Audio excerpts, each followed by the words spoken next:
Yun, magandang morning madlang noipi at sa pagkakataong ito, itudo na natin ating pagbablog.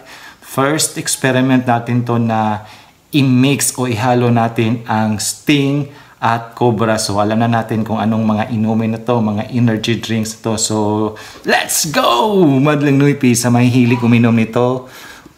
Disclaimer lang, wag gawin. Okay, let's open na this. And this. Yun.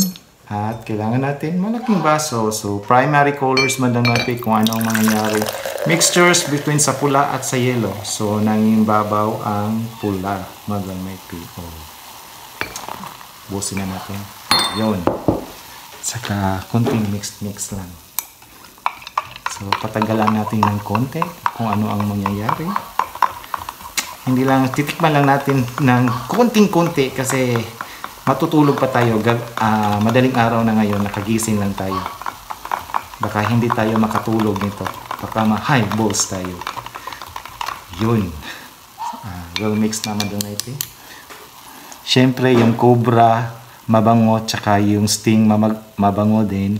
Tapos, titikman ko na ito konting-konti yung Cobra at Sting na pa isa-isa. Siyempre matamis to, so parang full of sugar siya. Hindi natin alam kung anong content meron ang dalawa. Basta matamis siya. Yan. At tikman natin. Za. Kunti lang.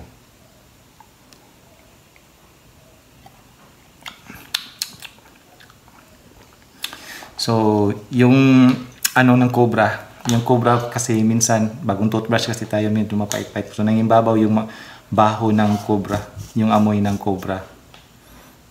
Tapos yung Sting, nandyan pa rin din naman yung amoy niya. So, halo-halo talaga, parang equal lang sila. Tapos yung panglasa, yung lasa niya, parang na siyang true orange madlang noipi. Yun lang po, hindi natin iinom ito kasi madaling araw ngayon tapos matutulog pa tayo. Basta masarap lang naman siya, wala namang pagkaiba nung hindi pa sila hinalo. Iisa lang talaga, parang iisa lang sila. Yun lang yun po, madlang noipi. So peace and out, huwag nyo itong gayahin. Masarap tingnan. Bye bye everyone, mag-ingat po tayong lahat.